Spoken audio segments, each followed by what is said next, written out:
Estamos ao vivo! Começou! Começou! É mais um Nova Arcádia para contar travessias. Hoje com Maria Angélica, a menina dos pães. Você também pode chamar ela a partir de agora de Pão das Angélica. Pão das Angélica. Maria Angélica, boa noite, tudo bem? Tá. Antes de mais nada, Maria, eu quero te agradecer muito por ter aceitado o convite, ter vindo até aqui. Eu sei, porque eu te acompanho nas redes sociais, que você é extremamente ocupada, trabalha muito. E não é de agora, viu, gente? Ela trabalha muito desde quando eu conheço ela. E estamos falando do ano de 2007, 2008, alguma coisa assim. Já vai mais de uma década.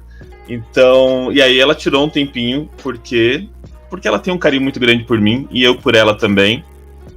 E ela conseguiu uma maneira de achar um espacinho. Inclusive é por isso que eu marquei para um domingo à noite, que eu acho que é o horário que eu atrapalho menos ela. E por isso tá esse horário mais estendido. Mas enfim... Sim, não, foi um horário bom. Eu pensei que o óculos ia dar ruim sem óculos.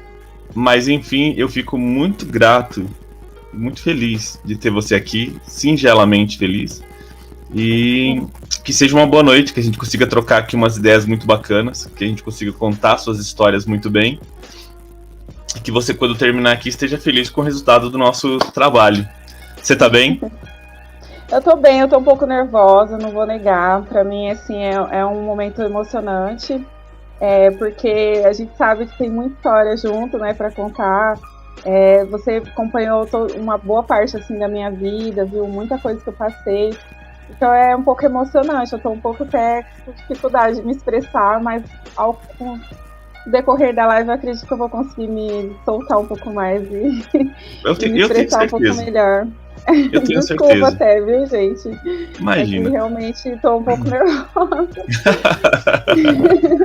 Mais do que normal. É muito emocionante pra mim. É como se fosse um encontro de um passado com o passado, mas ao mesmo tempo um encontro alegre, sabe? Não é um encontro assim, triste, né? Pra falar uma coisa triste, é um encontro feliz, realmente uma comemoração, assim. Estar aqui com você e nada melhor do que comemorar com você, Maurício. Até é um sonho pra mim, assim, sabe? Poder dividir essa história com você no seu canal. Até porque você presenciou muitas coisas que eu vivi, muitas coisas que eu precisei conversar, foi com você que eu conversei. Então, e toda vez que a gente se encontrava em Francisco Morato, era sempre um momento de falar do que estava acontecendo, das transformações, que foi entrar na faculdade, entrar no mestrado, tudo que eu estava fazendo. Você então me acompanhou assim, passo a passo, né? E agora vê que eu entrei num outro campo e você também acompanhou minha vaquinha, foi atrás de pessoas para me ajudar também. Então, assim, você faz muito parte dessa trajetória e realmente, para mim, é emocionante estar aqui, sabe? É difícil explicar, mas é muito emocionante. Nossa, já começou me deixando com o olho cheio d'água. Já tô todo lacrimejante aqui. Se prepara, porque hoje esse daqui é um canal de ciências, arte e filosofia, e eu tô com uma série agora chamada Construção do Aparelho Psíquico, em que eu tento abordar vários aspectos da psicanálise a partir do Freud. Sim. Então, como a gente tá num canal que é meio psicanalítico agora, a gente vai voltar lá na sua infância. Claro. Tem que voltar lá na primeira infância para poder saber o que aconteceu ali naquele momento que a sementinha estava germinando para gerar uma árvore frondosa como você. Então prepare-se, porque faremos aqui uma viagem no tempo. Essas 3 décadas serão reveladas aqui agora à noite. Por favor, se você conseguir, seja mais generosa possível, porque eu gostaria muito que as pessoas soubessem desses detalhes todos, que eu sei de alguns. Sim, mas fique à vontade também para não contar o que você achar que não precisa contar. O primeiro ponto, assim, que eu queria que a gente abordasse qual é a primeira lembrança que você tem da sua infância? Mas, assim, a primeira da primeira. Eu lembro ainda quando eu morava com a minha mãe e meu pai. Eu consigo lembrar vagamente, assim, deles dois tendo os últimos conflitos para a separação, né? Então eu lembro disso, mas eu não lembro de mim, eu lembro disso, assim, eu tenho as primeiras memórias, ali nas primeiras memórias estão os conflitos entre seu pai e sua mãe? Isso, eu lembro disso, assim, eu lembro ainda morando na Paradinha, né, que é Baltazar Fidelis. É uma das primeiras lembranças que eu tenho, que é o final, o único momento que eu tive de vivência com a minha mãe, né? Então, é uma lembrança marcante. Meu pai e minha mãe não se davam mais bem, eles já tinham problemas, assim, entre eles. E eu lembro disso, não esqueço disso, sim. Não sei explicar isso, mas eu lembro. Mas eu tenho muitas outras lembranças, passei muitas coisas, né? Não, Então, não necessariamente você se lembra, mas você sabe mais ou menos quantos anos você tinha? eu acho que eu tinha uns 5 anos de idade, porque foi nessa época que minha mãe saiu de casa. Eu acredito E aí, que foi no nessa final da idade. história, a sua mãe saiu e seu pai ficou? Isso, minha mãe tinha um caso com um cara aí, né, no outro trabalho dela, e eles se separaram por isso, e minha mãe preferiu ficar com esse homem, e deixou os 2 filhos com meu pai, né, meu pai foi criar sozinho esses 2 filhos, eu e meu irmão, Thiago, e começou aí, né, tudo começou aí, eu acredito, a minha história, porque foi a partir dessa cisão da minha mãe com o meu pai, e o fato de ela ter me abandonado, né, e me abandonou até hoje, no caso, foi o que marcou, assim, a minha história, foi o que começou, eu digo que minha vida começou ali, né, porque é da onde eu tenho a minha lembrança, que começa a marcar a minha história, e que me traumatizou, mas também que me trouxe forças, eu posso dizer assim. É um conflito que eu tenho dentro de mim, mas também é um lugar que eu encontro força. Eu não sei explicar isso. Talvez, às vezes, onde a gente tem um lugar mais fraco, também é um lugar que a gente tem mais força. Assim. É impressionante, né? Porque muitas vezes eu me apeguei a essa dor para mim buscar algum outro sentido para minha vida também, né? E a partir desse momento, a partir desse momento, você só teve o seu pai como cuidador? Então era você, seu pai e seu irmão? Durou muito tempo esse trio? Foi assim até eu sair de casa. Meu pai criou eu e meu irmão sozinho. Minha mãe apareceu pouquíssimas vezes na nossa vida, assim, para ajudar a fazer qualquer coisa. Por ela, assim, a gente teria passado fome, poderia ter acontecido o que fosse. Ela não tinha nenhum tipo de preocupação material, emocional, qualquer que fosse. Às vezes eu fico meio revoltada, porque eu era uma criança muito bonitinha. E o meu irmão, tipo, gente, como que ela teve coragem, né? Mas, assim, não tô aqui para falar no sentido de julgamento da parte dela, tô contando mais, tô relatando a história. Hoje em dia eu não falo mais isso com uma mágoa forte, mas claro que mágoa a gente tem, mas não é mais uma coisa que me machuca tanto, porque eu acho que eu já saturei muito essa história dentro de mim, pros outros mesmo. Inclusive, falando do começo da sua fala, né, eu não tenho problema em falar nada da minha vida, cara. Eu falo, assim, com maior tranquilidade, assim. Eu passei por um monte de coisa e eu acho que eu lidei muito bem, assim, não tô falando que sou perfeita, não. Claro que eu tenho um monte de erro nessas histórias tudo, tenho os meus problemas também, mas eu acho que no fundo eu consegui conviver muito bem com todos eles e falo com tranquilidade, assim, não tenho dificuldade nenhuma, não.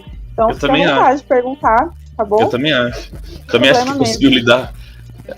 Todas essas coisas, quando elas se somaram, acabaram construindo uma armadura muito resistente para lidar com a realidade, né? E por isso, e também, agora entrando mais na questão da criação, né, do meu pai, assim, querendo ou não, eu fui criada só com meu pai e meu irmão. Então eu fui criada dentro de uma casa com 2 homens, né? Eu fui tratada como uma mãe, né, do meu irmão, e como uma esposa fictícia e filha do meu pai. Claro que ele nunca me tratou como esposa, mas aquele papel de mulher ficou destinado a mim, né? A cobrança era sempre pra cima de mim. E, então, desde muito cedo, eu tive que lidar com uma relação, assim... Embora meu pai preservou muitas coisas da minha infância, meu pai foi uma pessoa cuidadosa em muitos sentidos, assim, de me acompanhar na escola, sempre participou das reuniões, ele sempre pegou meu caderno. Ele foi uma pessoa muito presente e muito importante na minha formação, assim. Mas, assim, não vou negar que ele foi uma pessoa extremamente machista, ainda é, né? E o meu irmão também, então eu tive que lidar com muito conflito, assim, dentro de casa. Inclusive foi esse o motivo que me fez sair de casa. Muito conflito por conta do machismo mesmo, o julgamento da roupa que eu vestia. Eu não tinha liberdade para fazer nada, para me conhecer, para descobrir o mundo, para pensar. Era muito regrada a minha vida. Então eu tive, por um lado foi bom também, não vou falar que foi só ruim isso, porque foi um pouco também disso que me fez participar mais da escola, me fez interagir, por exemplo, com a Dani, não sei se você lembra da Daniela. Lembro foi muito. Que foi uma amiga muito importante, se ela estiver aí, um beijo, Dani. Foi uma amiga muito importante, porque a gente começou a fazer cursos de canto, de música, de violão, e foi uma pessoa que me despertou interesse em coisas mais cultas, assim, vamos dizer. Me despertou um lugar, assim, antes mesmo de eu te conhecer, um lugar mais interessante da vida do que uma pessoa que não tinha muita perspectiva, né? Então começou uma perspectiva melhor também por conta dessa prisão que era a minha casa. Mas uma hora eu precisava sair, desabrochar, né? Saber o que eu queria da minha vida e ser livre para caminhar, né? Então. Maria Angélica, nessa fase que você está contando agora, o seu pai trabalhava do quê? Meu pai sempre trabalhou de sapateiro, né? Meu pai é sapateiro de profissão, ele tem 40 anos de profissão de sapataria, ele trabalhou na Companhia Prada, em Limeira, e ele aprendeu a sapataria desde muito jovem, assim, quando ele morava aqui em São José do Rio Preto, uma cidade chamada Nova Granada. Ele aprendeu com o turco mesmo, né? Os turcos que vieram da Segunda Guerra, construíram uma cidade, inclusive com esse nome, né, sugestivo, Nova Granada, e ele aprendeu com os turcos, né, a profissão, e eu cresci com meu pai fazendo sapato em casa, tanto é que eu sou sapateira, né, eu me considero sapateira e uma boa sapateira, porque eu já trabalhei em sapataria aqui em Marília, já paguei muito aluguel com o meu trabalho de sapataria, e já fiz muito serviço assim que eu não imaginava que eu tinha capacidade de fazer, né? Por exemplo, cortar um cano de uma bota e apertar do tamanho que eu quero, tudo na mão e de um dia para o outro, assim. Já eu faço minhas próprias ferramentas da sapataria. Meu pai disse que eu até superei ele, né? Que eu consigo costurar uma sola de sapato melhor do que ele. Então lá para frente a gente vai chegar no momento que você vira uma chefe da cozinha, né, uma artesã dos pães, mas antes de ter sido artesã dos pães, você já foi uma artesã do couro e da sola. Sim, eu cresci, porque como eu era muito forçada a ficar em casa, ajudar em casa, forçada assim, não tô falando só como ruim, tá, gente? Sim, é importante dizer isso, porque nem tudo que a gente é forçado na infância, a gente pode olhar hoje com maus olhos, né? Às vezes naquele momento era ruim, mas hoje eu olho e falo, nem tudo era ruim. Tenho que me ponderar aqui. E assim, eu agradeço muito meu pai por ter me ensinado, porque ele falava assim, ó, aprenda essa profissão, porque é uma profissão que eu tenho técnicas que não precisam de muito equipamento, então dá para você se virar, eu quero ter filhos que consigam se virar na vida, porque eu não sei até quando eu vou poder cuidar de vocês. Então eu quero que um dia vocês consigam viver com as próprias pernas. Então, meu pai tem esse jeito dele, né, muito protetor, mas ao mesmo tempo quer preparar para a vida, né. Então, foi muito importante e eu aprendi muito com meu pai, assim, desde muito cedo. Eu comecei a costurar sapato com 10 anos de idade. Uau! Eu tô com 31, Maria, eu tenho os ganhos lá na época da sapataria do seu pai, quando você ainda era uma menina, quando você era uma criança ainda, eram suficientes para você, seu irmão e ele viverem bem ou às vezes ficava mais apertado? Não, nunca foi. Eu esqueci minha água lá embaixo, eu tô com garganta seca já. Então, nunca foi, na verdade. Meu pai sempre criou a gente com muita dificuldade. E essa, na verdade, é uma parte mais triste da minha história. Desde que minha mãe saiu da nossa vida, meu pai ficou de galho em galho, para lá e para cá, procurando emprego, procurando um bico na sapataria. Ele nunca tinha sua sapataria própria. Então, a gente mudava de casa para casa, nunca conseguia pagar o aluguel. Era uma situação muito precária a nossa vida. A gente vivia de aluguel para lá e para cá, vivia de doação, de cesta básica. Muitas vezes meu pai brigava com o cliente para receber aquele dia, porque senão ele não ia conseguir comprar um arroz, um feijão para a gente jantar. Então, assim, era muito dramático. E tanto é que meu pai passou por tanto drama financeiro que meu pai chegou a perder a nossa guarda um certo tempo. Assim, se eu não me engano, com 6 anos de idade, meu pai perdeu a nossa guarda, eu cheguei a morar em orfanato. Eu e meu irmão, porque ele não tinha emprego, não tinha como criar a gente, minha mãe sumiu. Então, para onde vai essa criança? Então, meu pai ficou um mês, assim, procurando emprego. Ele tinha um prazo de um mês, ele já tinha uma idade avançada. Ele ficou no CETREM, naqueles lugares de moradia, assim, para pessoas que estão procurando emprego e não têm onde ficar. Ele ficou um tempo nesse lugar. Em menos de um mês, ele conseguiu um emprego. E ele era a pessoa mais idosa ali do espaço. Ele conseguiu emprego primeiro que todo mundo. Parece que a vontade dele de tanto de tirar a gente dali era tão grande que ele conseguiu tirar dentro do prazo, a gente saiu de lá. Mas foi uma experiência, assim, bem marcante para mim, não esqueço. Eu lembro de como era triste ver as crianças ali, né, sem saber se um dia ia sair dali. Eu sabia que eu ia sair porque eu acreditava muito no meu pai. Meu pai só passou dificuldade, passou muita fome. Eu vi meu pai passar fome muitas vezes. Eu não sei se você chegou a conhecer ele quando a gente ainda era mais jovem, bem jovenzinho, mas meu pai era muito magro, assim, ele era só carcaça, ele não passava muita necessidade mesmo, ele andava o dia inteiro. Então ele deixava os consertos para fazer em casa. Um dos motivos para mim aprender a sapataria era esse. Ele deixava as costuras para me fazer em casa, falava, faz, que quando eu chegar eu vou entregar, que eu tô lá indo fazer outro serviço. Então a vida dele era correndo para lá e para cá, e conseguiu Bolsa Família. Acho que a época melhor foi quando ele conseguiu Bolsa Família. Aí eu agradeço ao Lula aí, vamos fazer uma gratidão.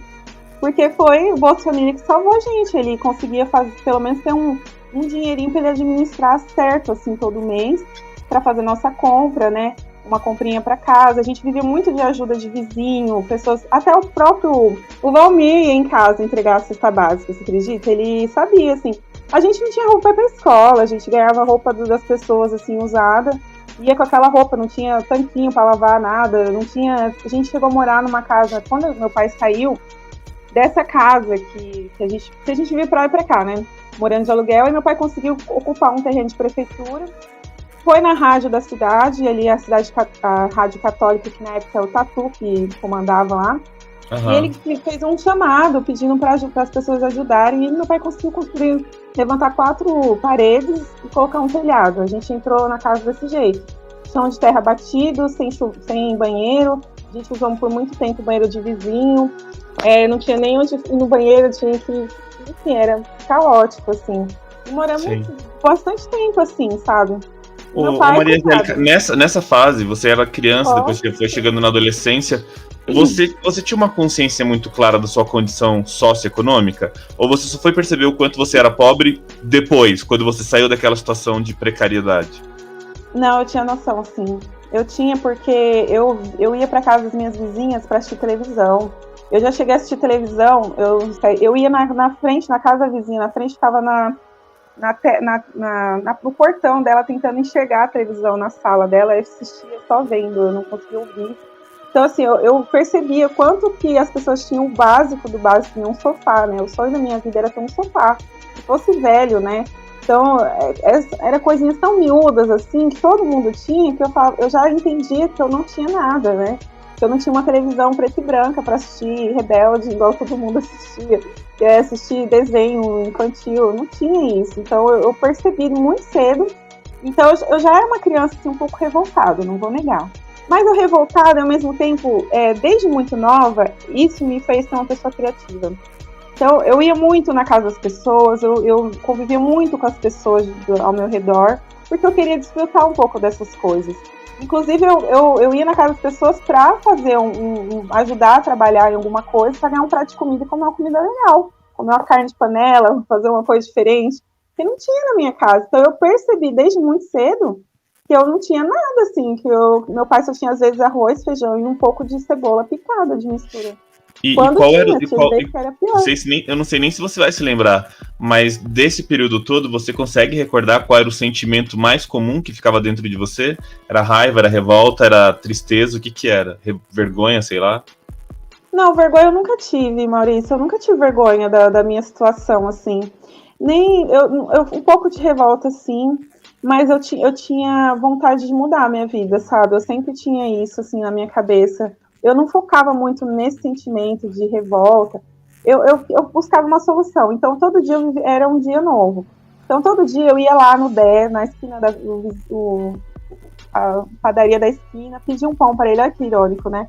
Pedia para ver se ele vendia um pão fiado para mim, pedia para o Zé se pagava um pão para mim, pedia para alguém se podia comprar um refrigerante para mim. Eu ficava pedindo, eu ficava, gente, ó, tá acontecendo isso. Excursão de escola, eu saía fazendo uma vaquinha na rua. Hoje em dia eu fiz uma vaquinha, mas sem saber eu já estava fazendo isso. Então, assim, eu sempre passava por essa situação, mas eu falava assim, gente, eu sempre fui essa pessoa comunicativa e brincalhona. Então eu chegava nas pessoas assim, com tranquilidade, me ajuda aí, sabe, tô precisando ali. Tanto é que hoje, quando eu vejo um menino na rua que vem e me pede na cara dura, assim, eu faço questão de dar, porque eu falo, eu era essa criança que pedona, porque eu não tinha, se eu não pedisse, eu não ia ter. E as pessoas eram generosas com você? Normalmente as pessoas eram generosas? Sim, eu não posso reclamar disso não, Maurício.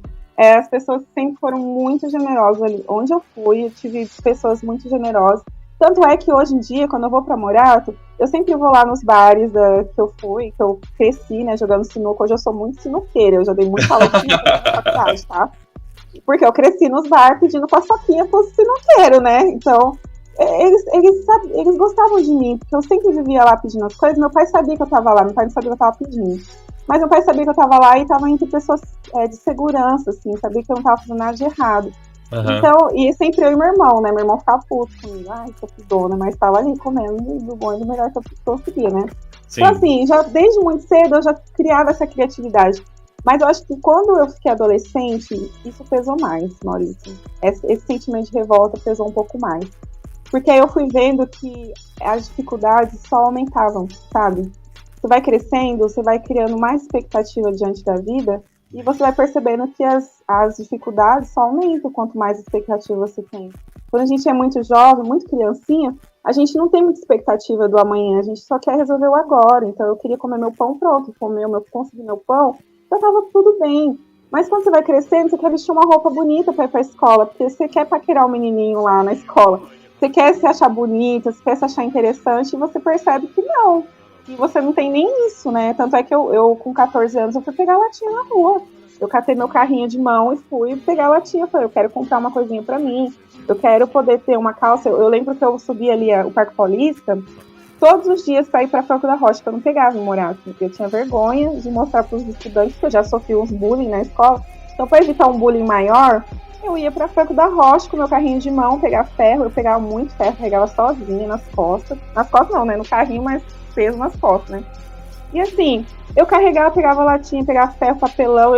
Eu conseguia até fazer um tour ali, né? As pessoas já guardavam para mim. Tinha um cara que arrumava banco de carro, e ele sempre guardava para mim os bancos. Eu fazia questão de descascar banco para sobrar um pouco de casca do banco para pesar um pouco mais. Então, tudo era estratégico. Ele falava, bota fogo, que é mais fácil. Eu falei, não, mas aí vai sobrar um pedacinho aqui, vai ficar mais caro. Então, eu ficava horas descascando o banco. E naquele caminho do Parque Paulista tinha um brechó, tinha uma calça que ficou lá uns 4 meses estendida lá. E eu falava, um dia eu vou comprar essa calça. Certo dia eu consegui ir lá comprar essa calça de boca larga. Uma época, a calça de boca larga era o sucesso, o top das paradas. E aí eu comprei, eu fui para o Levorim achando, né? Eu saí com essa calça. Então, você vê, a gente começa a realmente buscar uma saída para a vida, porque você vê que não dá mais para ficar só pedindo uma ajuda aqui, outra ali. Tem que movimentar alguma coisa, fazer alguma coisa. E ajudou muito, viu? Foi uma época que eu consegui ajudar muito em casa. Até meu irmão começou a pegar latinha também. E as minhas próprias vizinhas ali começaram a falar, posso ir com você também, pra gente pegar juntas, eu te ajudo, pra também fazer um dinheirinho. Então, eles viram que eu comecei a ganhar dinheiro pegando latinha. Eu fiz amizade com o caminho inteiro. Todas as empresas, você quase montou uma cooperativa, né? Entendeu? O cara do Ferro Velho lá de Franco da Rocha, eu passo lá hoje, ele fala, eu adorava você. Tanto é que quando ficava muito pesado, ele ia lá buscar com o caminhãozinho dele e falava, você era uma magricela, toda ranzinzinha, assim, pequenininha, e carregava aquele carrinho cheio de coisa, doidinha. Ele fala até hoje pra mim. Você tocou um pouco num assunto muito importante, muito sério, que foi a questão do bullying que você sofreu na escola. Você estava no ensino fundamental, foi no ensino médio, as pessoas faziam bullying com o que exatamente? Com várias coisas, assim. Isso é muito pesado falar, mas eu vou falar. Tranquilo também. Assim, eu sofri bullying por várias razões. E, assim, eu até entendo os alunos algumas coisas que eu sofri. Porque, às vezes, a gente, na época, eu falava, nossa, pessoas maldosas. Mas, para eles, era muito difícil acessar também a minha realidade, sabe? Porque, por mais que todo mundo ali, a maioria dos alunos do Levorim sejam pobres, ninguém imaginava a situação que eu vivia, né? O tipo de situação. Então, por exemplo, eu não tinha como lavar minha roupa direito. Muitas vezes eu não tinha como tomar um banho. Muitas vezes eu não tinha como estar limpa na escola. E as crianças me chamavam de Maria Pedida. Eu passei a minha infância inteira. Eu vou chorar, isso me doeu muito. Mas eu passei a minha infância inteira sendo chamada de Maria Pedida, Maria Piolenta, Maria. E o meu nome é Maria Angélica, né? Então, para me chamar de Maria alguma coisa, era muito tranquilo, né? Então, eu passei muito tempo. Tanto é que eu lembro que no ensino médio, os meninos já estavam olhando para mim, assim, né? Eu fiquei interessando. Mas e a vergonha de assumir aquela Maria Pedida do passado, que já não era pedida, mas que tinha... todo mundo ali chegava assim, né? Então, as pessoas tinham dificuldade de assumir. Eu lembro até que uma menina uma vez falou assim, Angélica, você não é feia, você sempre foi bonita. As pessoas falam isso de você porque você não tem as coisas, sabe? Mas bonita, feia, você nunca foi, não. É que, sabe, é que as crianças... acha você pedidinha. Às vezes você é pedidinha mesmo, mas você não é pedidinha todo dia. Eu falo assim. Aí eu falava pra ela, tinha um pouco mais de timidez, eu falava pra ela, tudo bem, sabe? Eles não sabem o que eu passo. Já sofri bullying até de professor, de chegar na sala de aula e me chamar no canto e me dar sabonete na frente de todo mundo da sala, sabe? Me expor, assim, inclusive nem vou falar aqui o nome, porque você deve conhecer, todo mundo aqui deve conhecer, mas fizeram coisas, assim, muito absurdas comigo, tanto, por isso que é um problema isso na formação dos professores, né? Falta também de muitos professores entender a realidade ali, tentar acessar a realidade, porque às vezes não é, a criança, gente, é um ser que está, como diz o Freitas lá de Recife, né? Ele fala que a criança, que a infância é uma faca cravada na garganta. A gente não consegue se cuidar, a gente não consegue se proteger.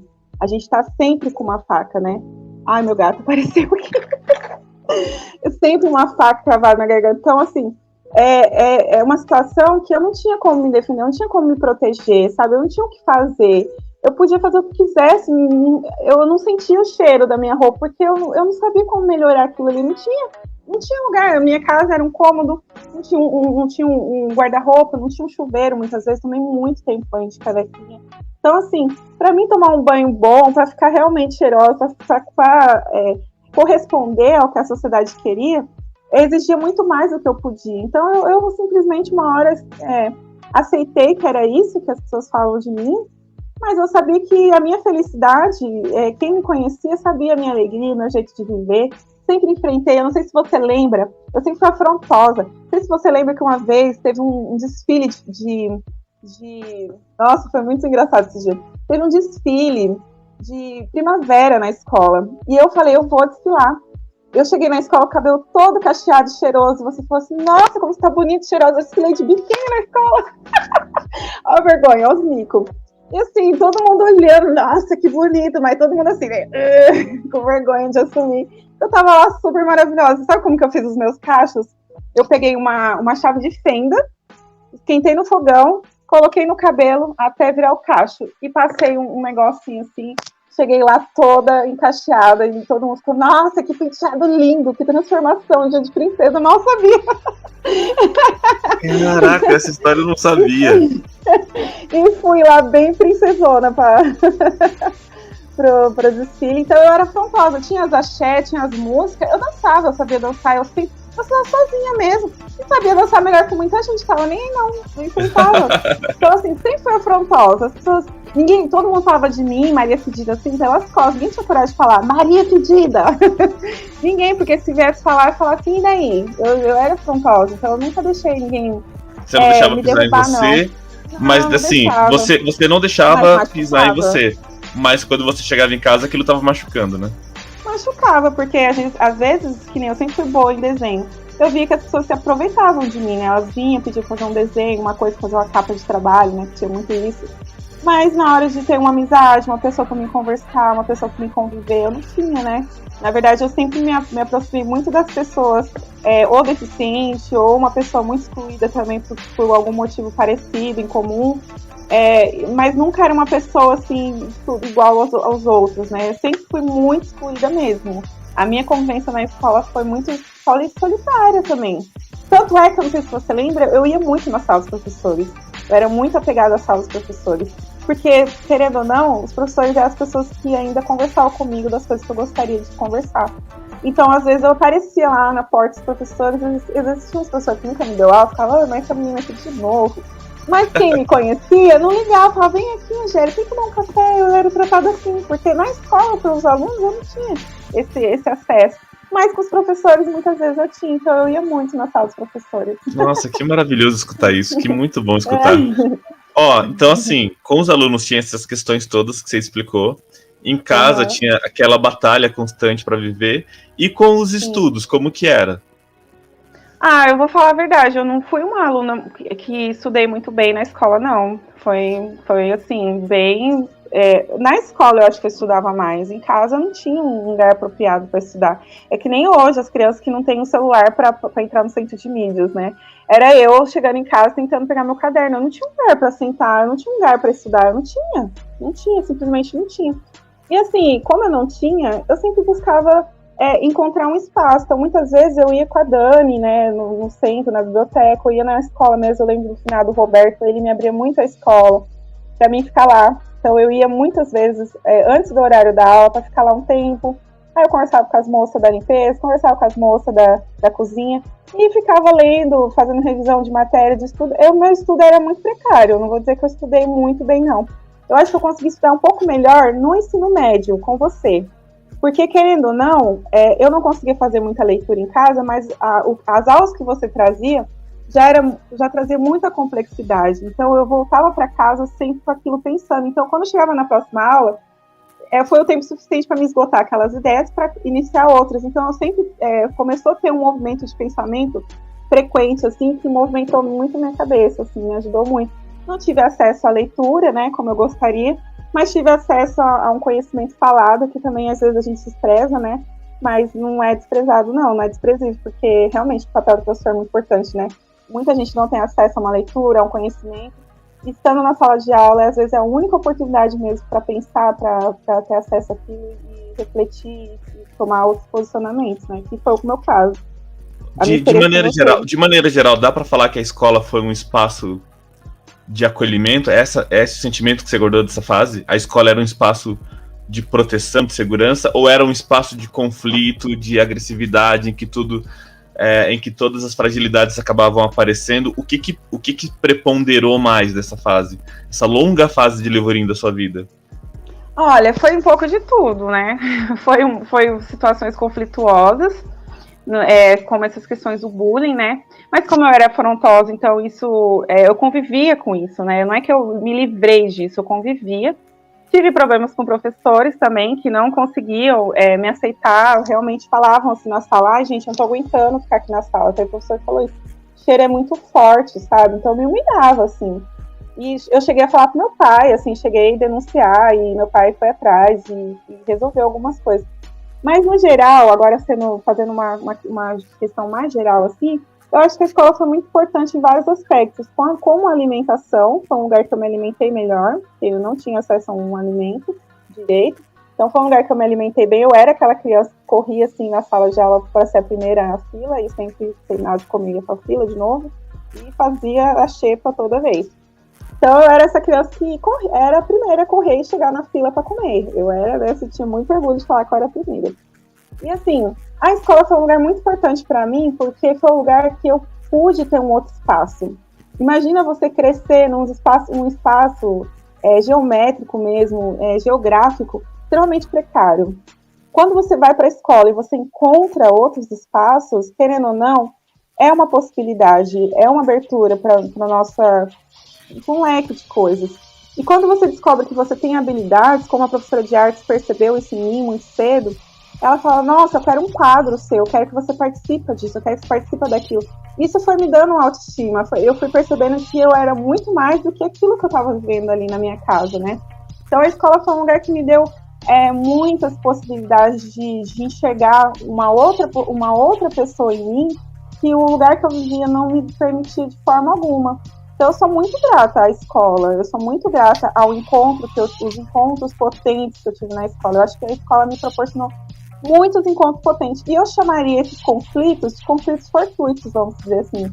Porque esses conflitos me fizeram ser forte também, sabe? Eu não vejo eles como, foi difícil, não tô falando que foi, não tô romantizando esses conflitos. Mas também me tornou forte, me tornou uma mulher muito mais forte do que eu poderia ter sido.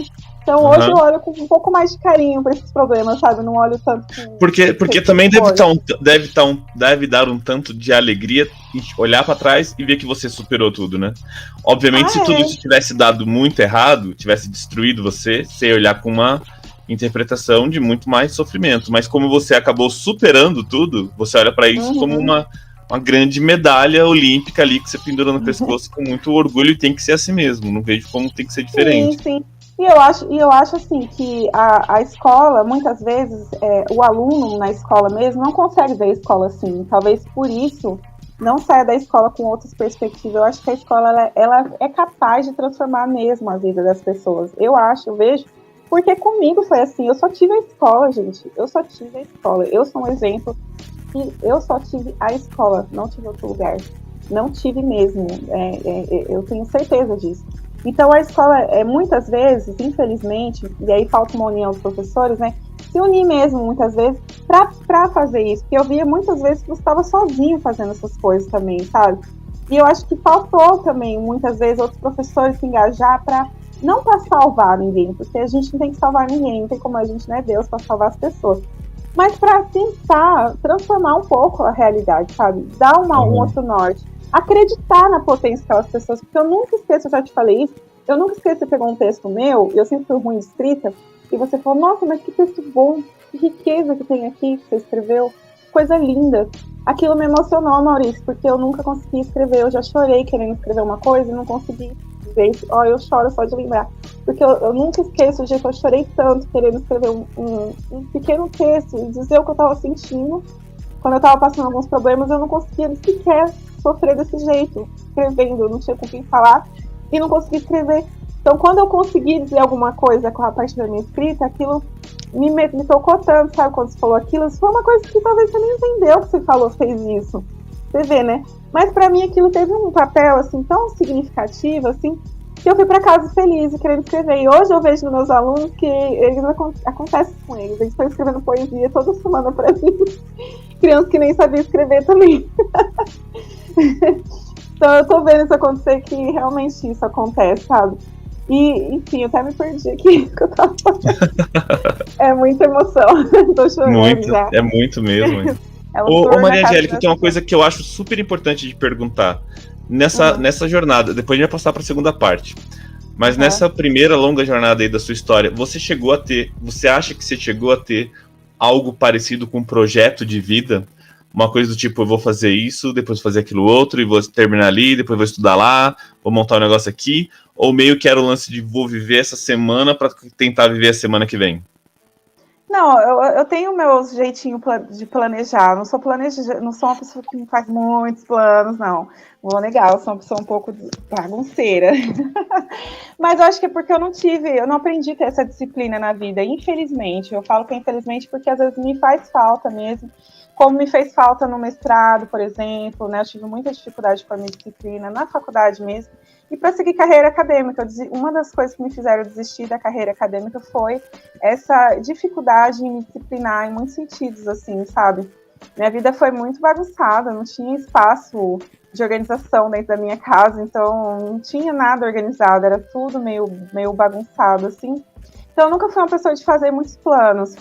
Mas, assim, eu tinha algumas coisas assim, por exemplo, na adolescência eu queria tocar violão, então eu fui muito a fundo em querer aprender, eu sou um pouco persistente, se eu pego uma coisa para fazer, eu sou um pouco persistente naquilo, então não é nenhuma questão de planejar, mas se eu peguei uma coisa, eu começava a persistir, então aí eu vou, sabe, e vou ver o que vai dar. E as coisas dão, qualquer coisa que a gente persistir dá, gente. Então, por favor, você explica para mim esse milagre de uma menina que estava nessa circunstância toda e não tinha um projeto de vida ter ido parar numa universidade pública. Que mágica foi essa? Então, vou te falar, teve uma questão que aconteceu, sim. Eu trabalhava na Barra Funda ali, numa loja chamada Brisa Presentes, no terminal rodoviário. E ali ao lado tinha a Unesp ali, né? E eu vi os estudantes indo para a Unesp, e você sempre falava, eu quero que você entre na USP, eu quero que você entre na Unicamp, eu quero que você faça o vestibular.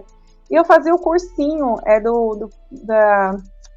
agora eu me esqueci o nome, da Poli.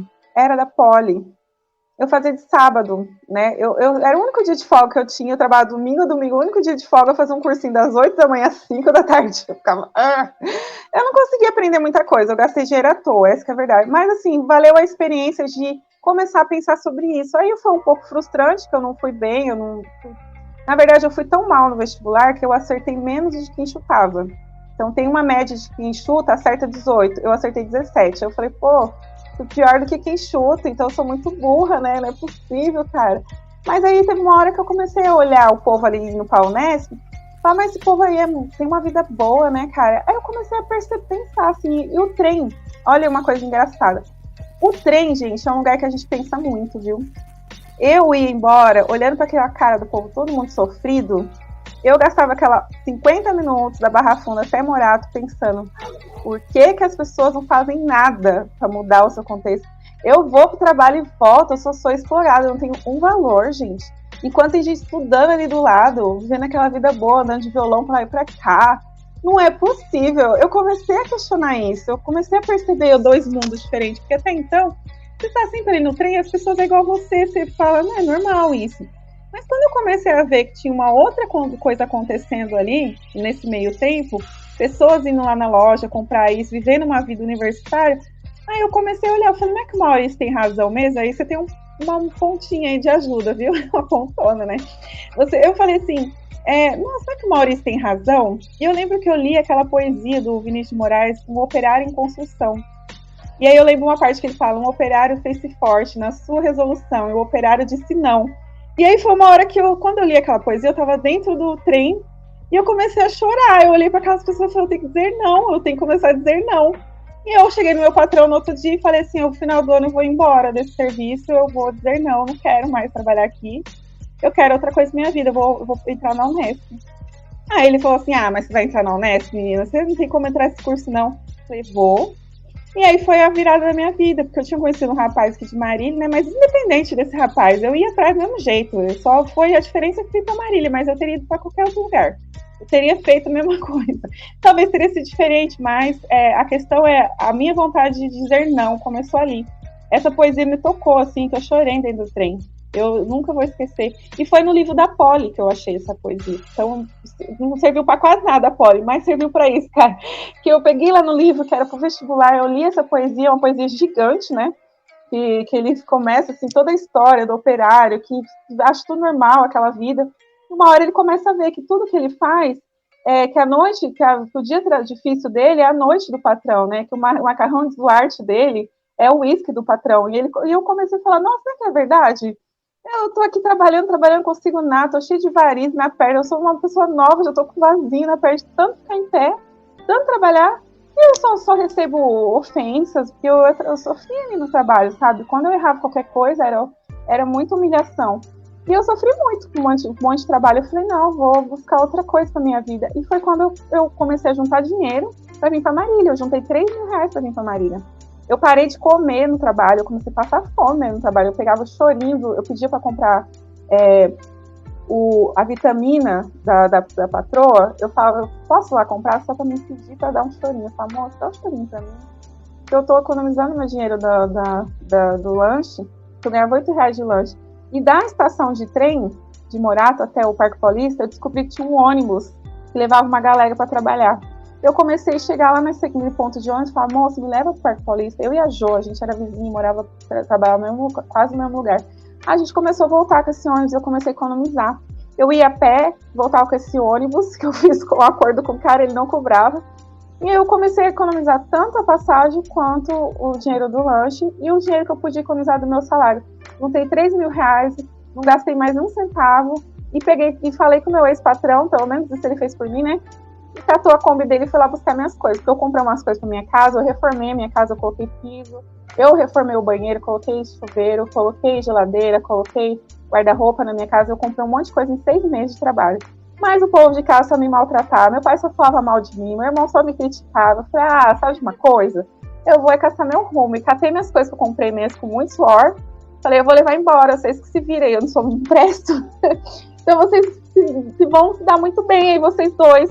Eu não presto, então vocês vão se dar muito bem. Trouxe minhas coisas tudo pra Marília, aluguei uma kitnet aqui com meus R$3.000, tranquila. Consegui uma afiadora, assim, em coisa de 2 semanas eu consegui uma pessoa afiar pra mim, uma pessoa que me ajudou muito. E depois, em seguida, eu conheci esse professor do cursinho aí, que pagou um cursinho pra mim passar no vestibular. E foi através desse cursinho que eu passei, eu fui muito bem. Então, não era burra, né? Eu precisava de uma oportunidade. Então, na verdade, o cursinho que foi decisivo pra você conseguir o grau de conhecimento para passar no vestibular foi esse cursinho que você encontrou em Marília. Foi aqui. Qual o nome dele? O cursinho da Poliedro. E era um bom cursinho? Esquema único chama o lugar aqui. Esquema único. Era bom? Esquema único comercial, hein? Sim, é um cursinho muito bom. Era um cursinho assim, tipo um ensino médio, né? De noite. Mas tinha o pessoal que ia só pro cursinho. E tinha, como que fala? Final de semana, quando é plantão. E esse professor que pagou para mim, ele dava plantão de biologia no final de semana. E eu comecei a participar muito dos plantões dele, porque ele virou um amigo meu. Ele tinha um sítiozinho aqui da família dele. Ele levava verdura para mim, ele me dava até comida mesmo. Então eu trabalhava na sapataria só para pagar meu aluguel, um pouquinho do alimento. E ele me ajudava com algumas coisas do sítiozinho dele. E eu ia estudar, eu fazia o plantão de final de semana, eu saía mais cedo da sapataria, chegava bem cedinho, saía bem mais cedo para ir pro cursinho. No final de semana eu acabava de estudar.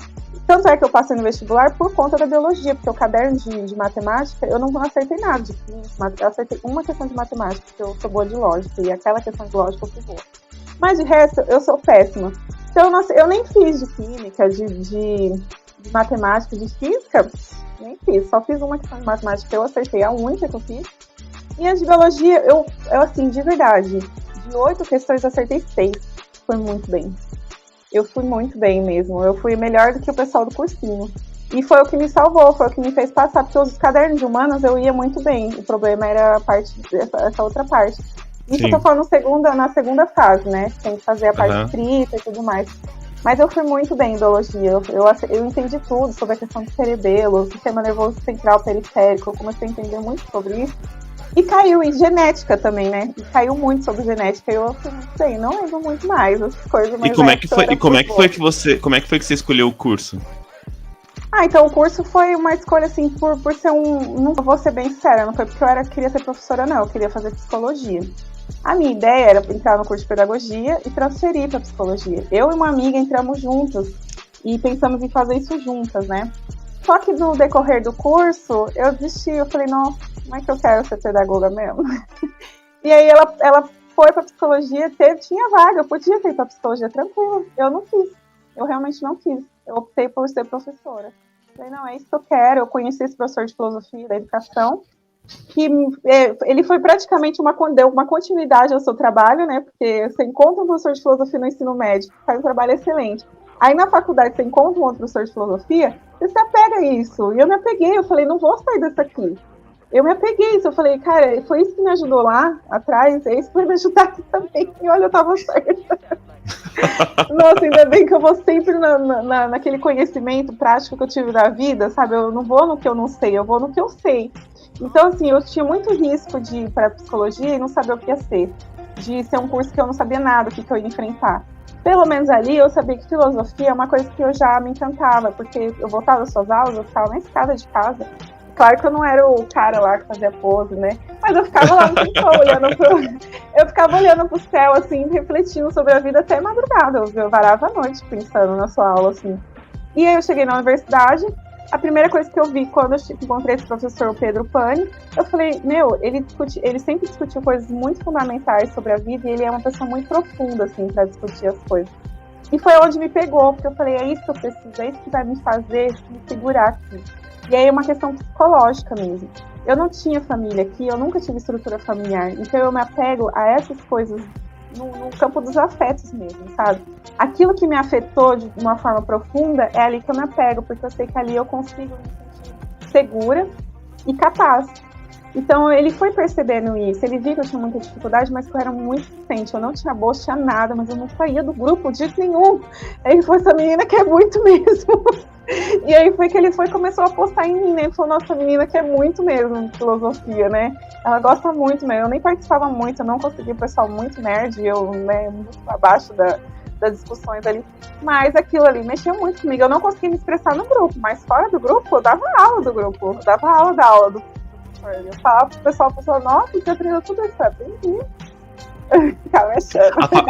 A faculdade foi... O que foi um desafio maior? O ensino médio na escola pública aqui em Francisco Morato ou a Unesp? O que te desafiou mais, que teve que fazer se desdobrar mais?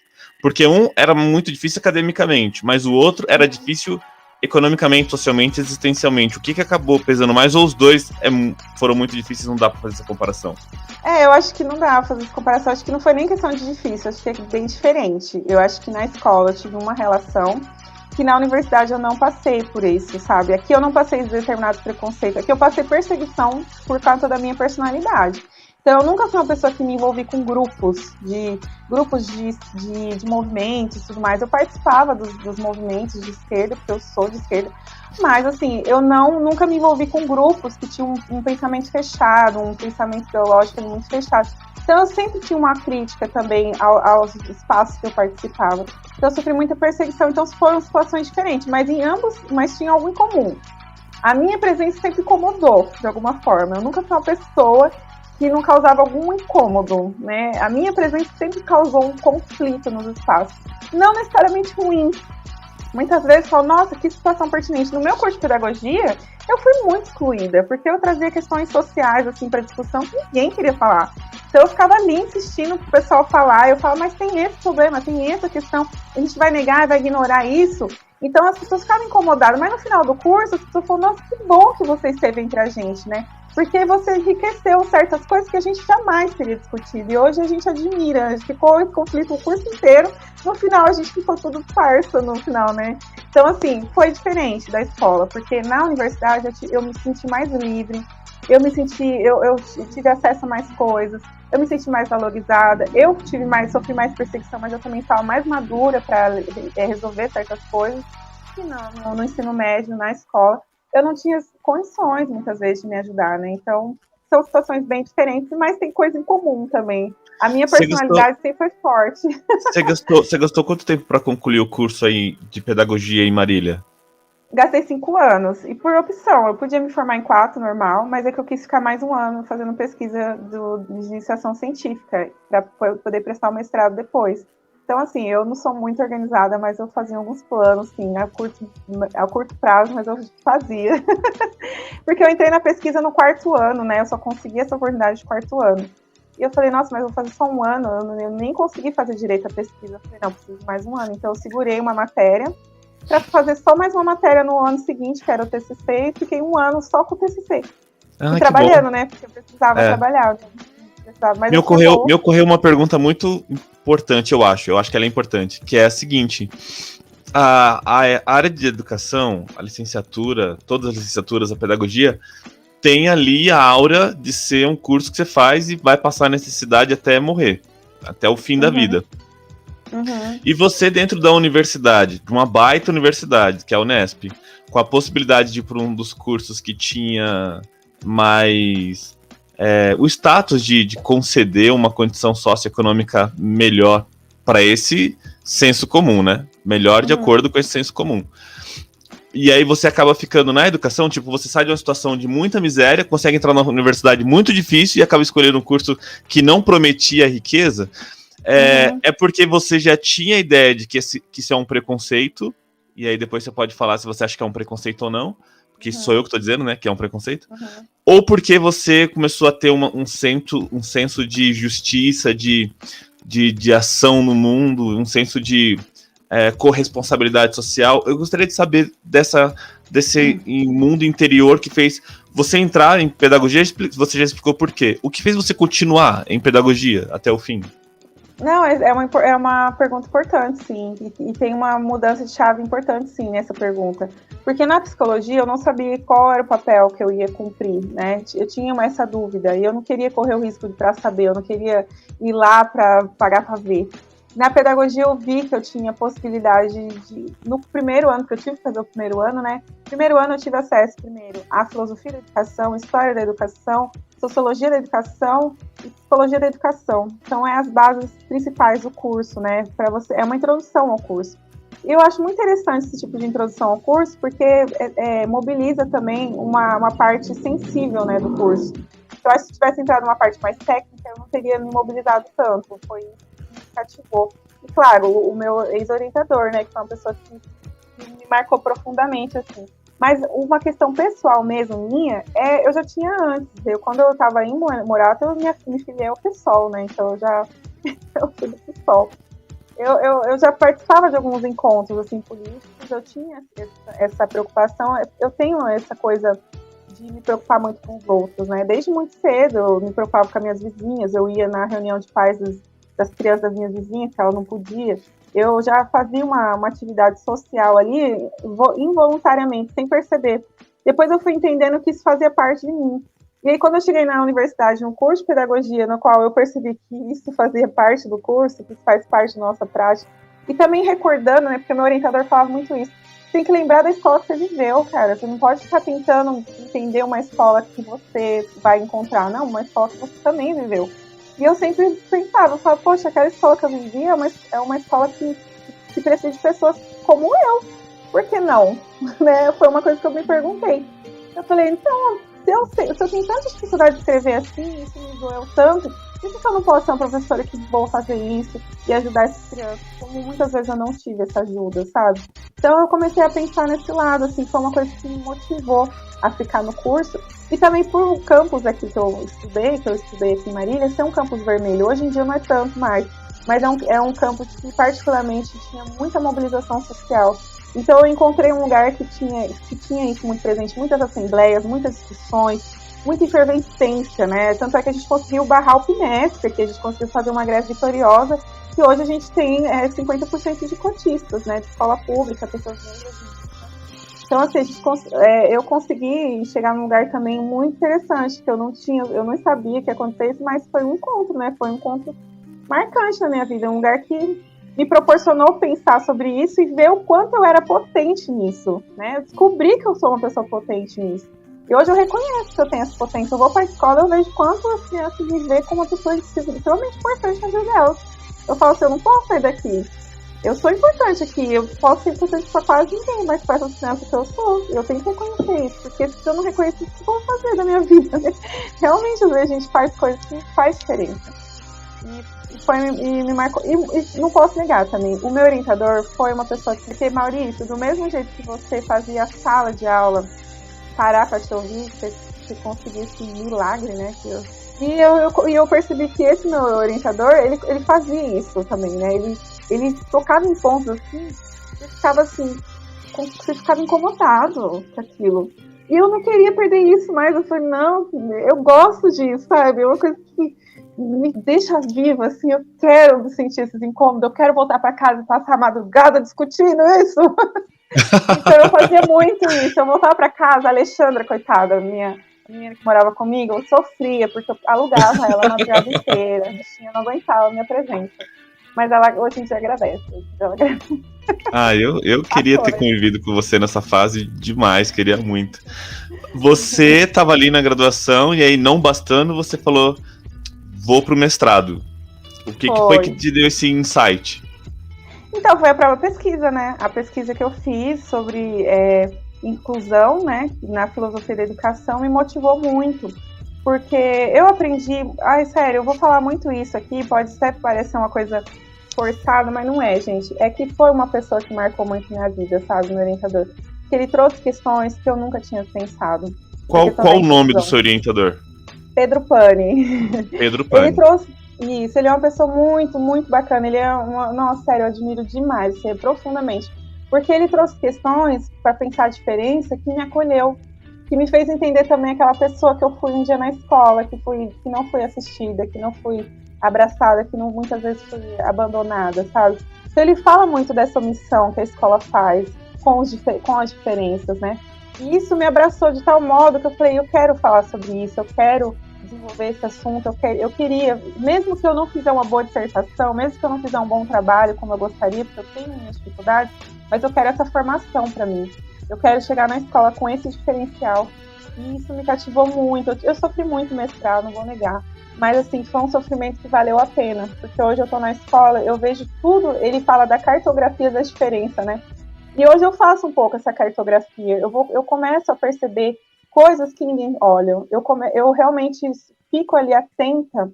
E ele chama de preparar para o impreparável, né? Eu tô preparada para aquele impreparável ali. Eu fico vendo e, de repente, o negócio aconteceu. Eu falo, nossa, eu vi. Passou rápido, foi papum, eu vi. E tem um menino com autismo lá, que ninguém dá muita bola pra ele, todo mundo fala, ai, não vai muito pra frente, né? Ai, vamos pensar essa coisa aqui que ele é bom, é uma coisa meio de habilidade, essa habilidade, também não estão desprezando tudo, até que tem umas pessoas bacanas, mas estão muito presas a essa noção de competência. E eu comecei a observar que esse menino, ele começou a ter um amigo ali. E o meu orientador fez um estudo sobre isso, né? A ética da amizade. Como que a amizade, ela também acolhe? como que a amizade ela abraça, né? E eu comecei a lembrar também dos meus amigos da escola que fizeram diferença na minha vida, né? Então eu vi que essa formação que eu tive, graças a Deus eu tive essa formação, que hoje me faz ver coisas ali na escola que eu comecei a valorizar. Que nem esses dias, antes das férias, eu cheguei e falei, vou te passar essa matéria que você está fazendo em casa. Você vai pedir pro seu amiguinho aí, que você tá conversando aí, pra ele te ajudar. Então, antes de você ir embora, vocês sentam aí, eu expliquei pro amigo dele, falei, você ajuda ele? Porque vocês são muito bons nisso. Mas ele não consegue escrever, você vai ajudar ele? Aí falou, só isso você não consegue? Ele falou pro menino, né? Só isso você não consegue? Eu falei, é só isso que ele não consegue escrever. Como se fosse só isso, né? Mas fingi que era. Aí ele falou, não, ajuda, imagina, ajuda sim. Aí sentaram ali e começaram a se ajudar. Eu falei, olha lá a inclusão acontecendo. Então, o que o orientador preparou ali, eu queria um dia falar sobre isso com ele, uma pós-pandemia, a gente vai sentar um dia e conversar. Falar esses resultados de pesquisa aí pra ele, o resultado prático. Mas ele sempre falava muito isso, a gente tem que pôr a cara a tapa, sabe? A gente tem que sair atrás do autor, enfiar a cara na escola e fazer isso acontecer, esse movimento acontecer. Eu vejo que as pessoas saem daqui e não fazem isso acontecer. Eu queria que isso acontecesse, gente. Precisa fazer alguma coisa, mobilizar, sabe? Enfrentar, criar as linhas de fuga, as linhas de resistência na escola, encontrar essas linhas de fuga, sabe?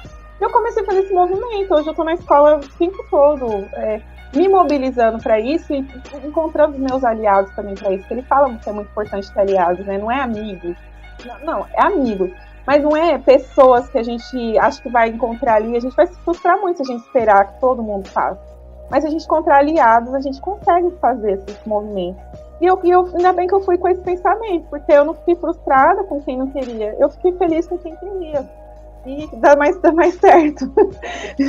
É menos doloroso. E dá mais certo. Sim. Funciona, dá certo. Você encontra pessoas. E no fim você acabou concluindo o mestrado com quantos anos? 29 anos. Parabéns, viu? Eu fiquei muito feliz quando Obrigada. Você conseguiu. Muito. Foi como uma realização nossa também. Você, ali aos 29, apesar de já ser adulta, você era muito nova.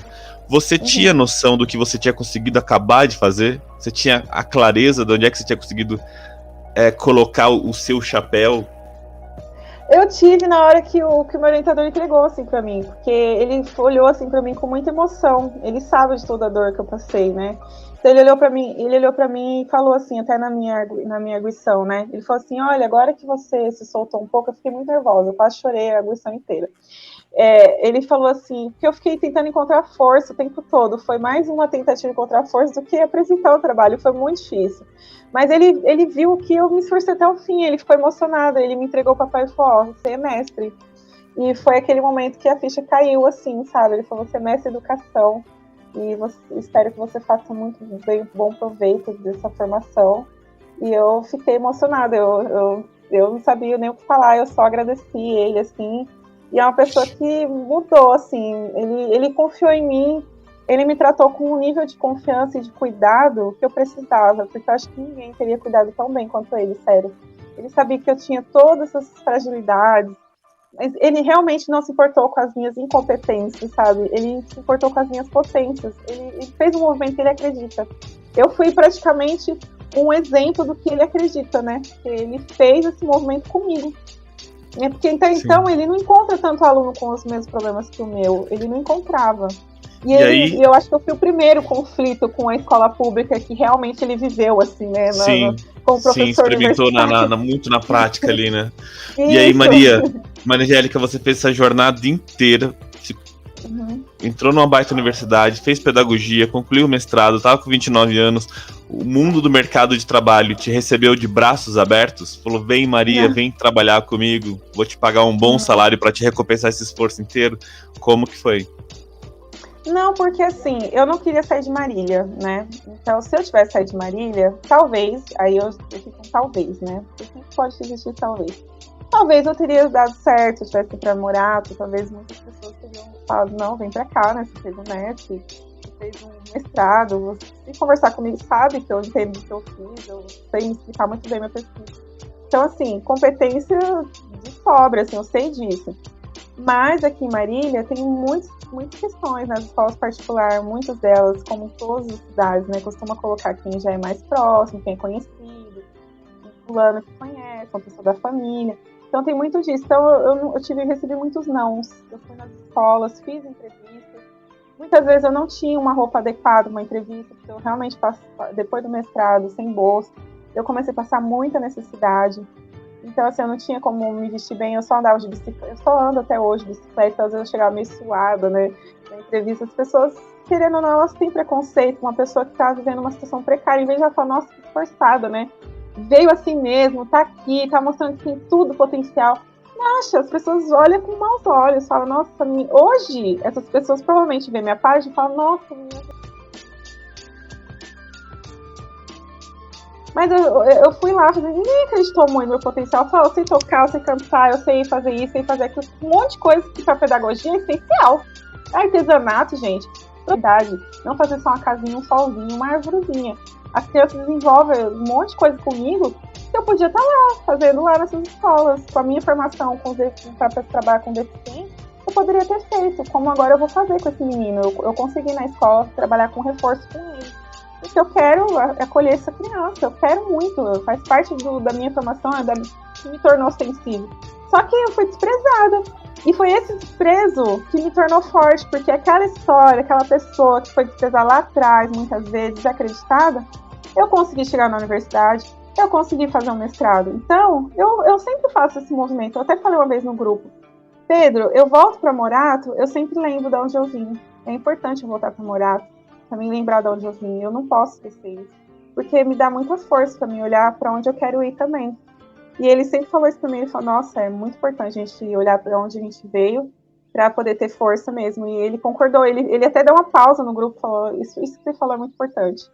E é verdade, porque eu voltei esse passado e falei, resgatei esse passado e falei, não, peraí, se eu sempre encontrei uma solução para as coisas, vou procurar de novo. E aí um professor meu chegou em casa um dia e falou assim, você faz um pão muito bom, meu pai era padeiro. E você vai vender esses pão aí, você precisa vender, você está precisando. Ele me ajudou a pagar uns aluguéis, me ajudou a pagar umas contas, me segurou muita situação, me pagou as primeiras farinhas fazer pão. Falou, vai lá fazer seus pães, você vai vender. Só que eu não me conformei em fazer um pãozinho simples. Falei, mas pãozinho simples qualquer um faz, gente. Se pegar para fazer, faz.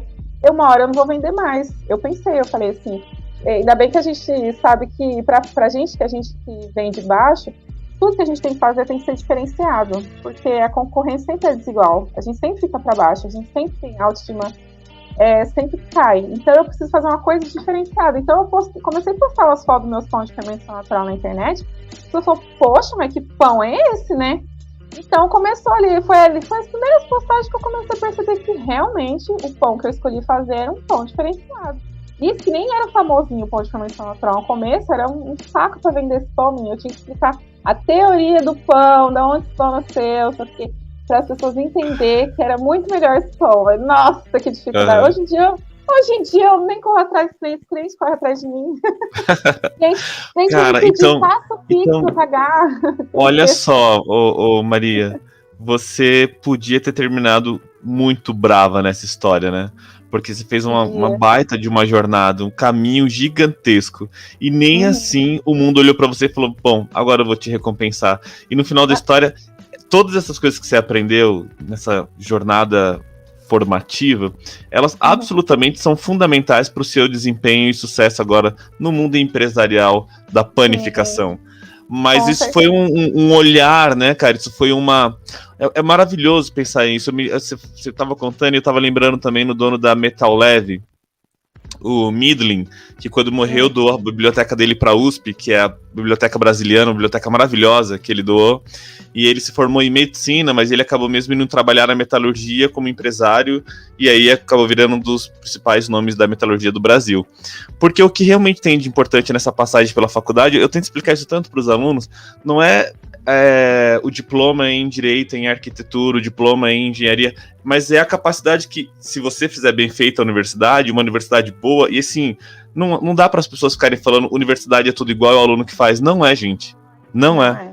Porque as relações são diferentes, os lugares são diferentes, as influências são diferentes, as oportunidades são diferentes. Existem universidades melhores, universidades piores, sim. E é triste que tem universidades muito ruins por aí. Não é diminuindo ninguém, não é menosprezando ninguém.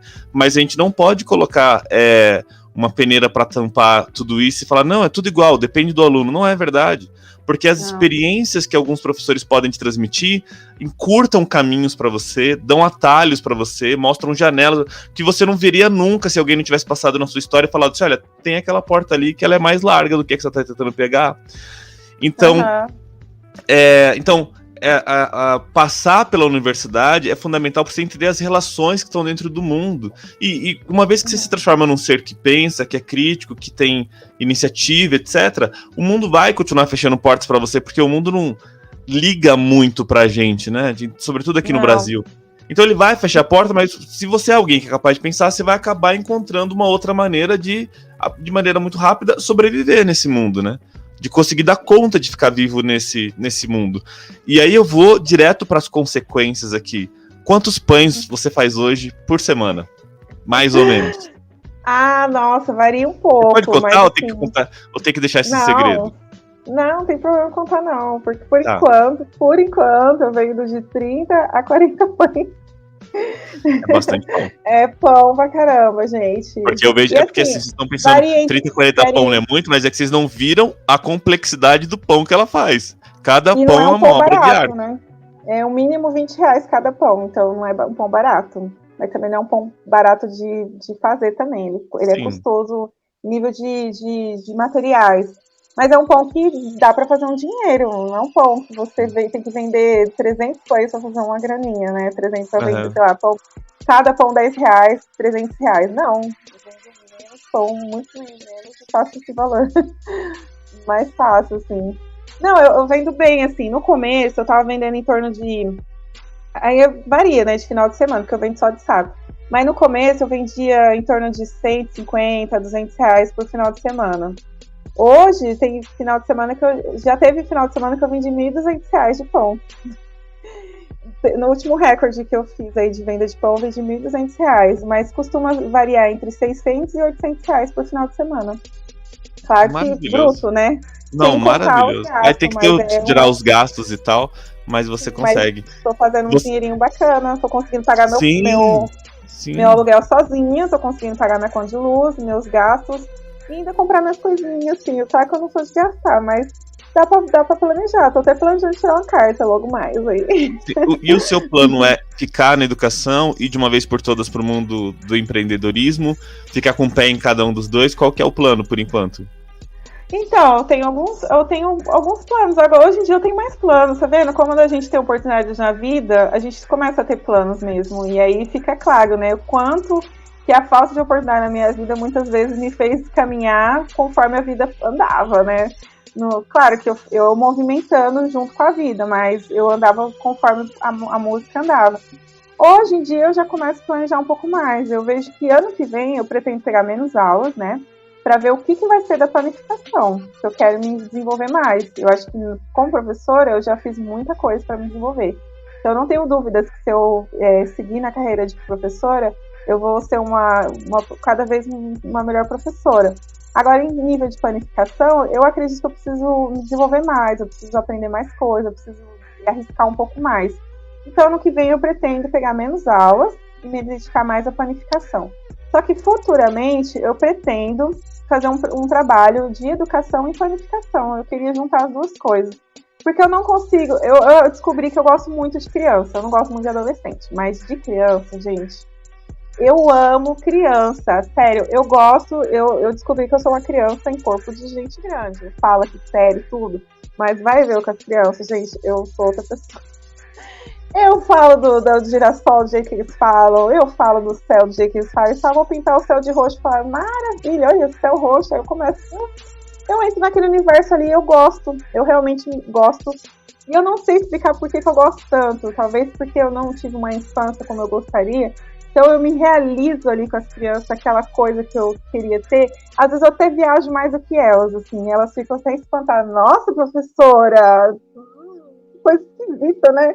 Aí eu falo, mas vocês também são esquisitos, então tá tudo certo. E aí a gente meio que... Eu gosto muito de criança, então quando eu descobri que eu gosto muito de criança, aí a escola começou a fazer até mais sentido pra mim. Porque tem tanta dificuldade, tanta burocracia, tanta cobrança, que não tem nada a ver com a educação, Sim. que dá um desânimo fazer parte da escola. Tem muitos momentos desanimadores.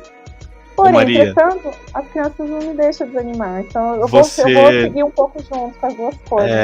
É uma história grandiosa demais pra gente conseguir concluir num programa só. Eu já vou aproveitar aqui a oportunidade para te convidar para vir fazer a parte 2, se você puder. Porque assim, porque primeiro eu queria que as pessoas soubessem a sua trajetória, mas eu acho que eu sinto necessidade que agora elas saibam o que você pensa. O que você enxerga do mundo, o que você pensa sobre o mundo, o que você pensa sobre o Brasil, o que você pensa sobre a educação, porque teve algumas oportunidades que foram poucas, mas que eu pude ler textos seus e escutar ideias suas que são de uma riqueza muito grande, e eu gostaria muito de fazer com que essas ideias chegassem o mais longe possível, que alunos ouvissem, que professores ouvissem. Então, se você topar, já tá dando 1h20 de conversa. A gente vai fazer a parte 2. Não vai demorar muito. Eu vou editar isso daqui tudo, vou publicar isso daqui tudo, vou deixar as pessoas se apropriarem disso, conversarem, discutirem. Isso daqui vai decantar e daí a gente vai publicar uma parte 2 se você tiver disponibilidade. Eu vou gostar muito. Mas para concluir aqui esse nosso primeiro encontro, muito obrigado pela sua participação. Eu me emocionei aqui, cara, umas 3, 4 vezes. Eu também. Porque eu acho que eu completei há pouco tempo 21 anos na educação. Eu sei que tem gente que tem muito mais tempo do que eu, mas para mim foi uma jornada muito bonita e muito alegre, na maior parte do tempo. Mas foi muito difícil também. Foi muito, muito difícil, assim, por vários motivos, porque a escola é um campo de disputa muito severo, porque tudo que acontece na sociedade, em todos os aspectos, acaba confluindo para dentro da escola. E às vezes o professor ele está muito solitário para conseguir enfrentar todas as contingências e dar uma oportunidade mínima que seja para aquele aluno que está indo lá toda semana assistir a aula dele. Então foi muito difícil, mas cada vez que a vida me deu a chance, a alegria de encontrar alguém como você, primeiro como aluna e depois o que a educação tinha feito com você no processo, eu me sentia renovado para poder continuar. Então, você foi falando aí, eu falei, cara, eu não aguento mais, assim, eu preciso muito que a pandemia acabe, porque eu quero voltar para a sala de aula, encontrar as próximas Maria Angélica da minha vida, para poder inclusive, ser melhor, né? Porque eu quero acreditar que hoje eu sou um professor e uma pessoa melhor do que eu era 10, 15 anos e acertar mais com as próximas gerações. Então, muito obrigado. Eu acho que você, assim, aí fazendo uma rapidinho, assim, acho que todo mundo tem dificuldades e comete erro como professor. Eu já fiz várias autocríticas também, olha que eu acabei de começar, né? Mas assim, a gente tem que focar muito no que a gente acerta, porque é isso que a gente consegue mobilizar outras coisas, sabe? Então, acho que está no caminho certo. Se você viu que deu certo para mim, como deu certo para outras pessoas, teve muitas outras pessoas que entraram na universidade, conseguiu transformar a vida através do contato que teve com as suas aulas. Então, assim, e foi importante para muita gente. Muita gente hoje reconhece, se tivesse ouvido um pouco mais você, teria feito melhor, sabe? Então, assim, a gente também tem que ter esse cuidado, esse autocuidado com a gente, assim, de entender que a gente se esforça muito, sabe?